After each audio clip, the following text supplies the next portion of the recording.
ئازاد ئۆمەراوەیی لە قەزای سۆران وەردەگرین. ئازاد سڵاوت لێ بێ وەم کاتت باش.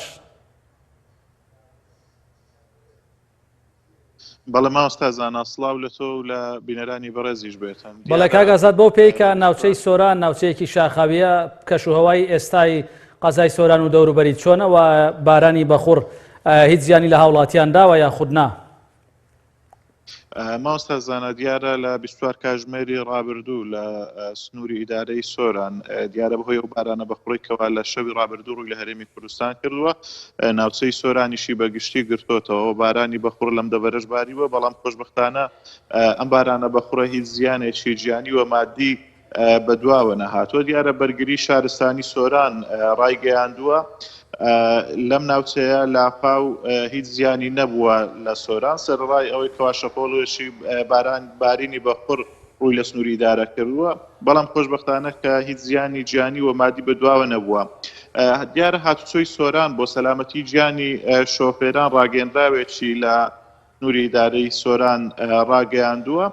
داوا لە هاوڵاتیان و شۆفێران دەکاتن کەوا ئەگەر سەفەرەکانیان زەرور نەبن و پێویست نەبن سەفەر نەکەن بۆ دەرەوەی سۆران، بە تایبەتی لە ڕێگای گەلی عەلیبەگ کەوا ئەمڕۆ بەهۆی بارانبارینی بەخوڕەوە چەندین تاشەبەر هاتبوونە سەر ڕێگاکان و ئاستەنجی بۆ ڕێگاکان دروستکرد بوو، هەروەها بەهۆی زۆری کۆبوونەوەی ئاو بە تایبەتی لە شەلالی گەلی عەلیبەگ ئاو هات بۆ سەر ڕێگاکان و قوڕ و لیتەی زۆری لەگەڵ خۆی هێنا بۆ سەر شەقامەکانەوە بۆ ماوەیەک ئاستەنجی بۆ هاتوچۆ دروست کرد، بەڵام دواتر لایەن ڕێگاوبانەوە ڕێگاکان پاکرانەوە. هەروەها ڕێگای بڵین دەڤەری باڵەکایەتی ئەمەش کەوا ناوچەیەکی سەختە بە تایبەتی لە زستاناندا کە بارانی بەخوڕ ئەبارێتن، ئەمەش وا ئاکاتن کەوا تاشەبەردی گەورە بینە سەر ڕێگاکان، بۆیە پێویستە شۆفێران لەو کاتانەدا کە بارانی بەخوڕ ئەبارێتن ئاگاداری ئەم ڕێگاوبانانە بن. هەروەک هاتوچۆی سۆرانیش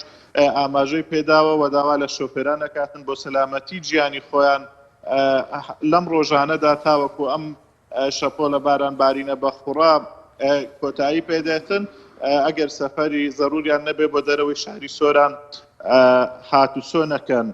سەبارەت بە ڕەوشی کەشوهەوا لە سنووری سۆران دیارە لە 24 کاتژمێری ڕابردوو بەپێی کەشوهەوای سۆران 48.1 ملیم باران باریوە، کەوا ئەمە ڕێژەیەکی دڵخۆشکەرە کەوا ڕێژەیەکی باشی باران باریوە. هەروەها بەفر لە ناوچە شاخاویەکانی دەبەرەکە بەگشتی باریوە لە دەوروبەری سۆران، لە ناوچە کوێستانەکانی برادۆست، باڵەکایەتی، حاجی ئۆمەران ڕێژەیەکی باشی بەفر باریوە. لە سنتەری حاجی ئۆمەران 15 سانتیم بەفر ئەمڕۆ باریوە. دیارە ئەم بەفر بارینە ئاستەنجی بۆ هاتوچۆ دروست نەکردووە لە ناوچەکە بە حکمەوەی کەوا بە بەردەوامی ئەمڕۆ بەفر ڕاماڵدراوە لەلایەن تیمەکانی ڕێگاوبانەوە. بەفربارینەکە لە بەرەبەیانی ئەمڕۆ بەدەست پێکردەوە، تاوەکو ئێوارەش بەفربارین لە سنووری حاجی ئۆمەران بەردەوامی هەبووە. ڕێژەی بارانبارین بەگشتی ئەم ساڵ لە سنووری سۆران 136.2 ملیم باران باریوە، بەراورد بە ساڵی ڕابردوو ڕێژەکەی کەمترە پار تاوەکو ئەم کاتە 220 ملیم باران باری بوو.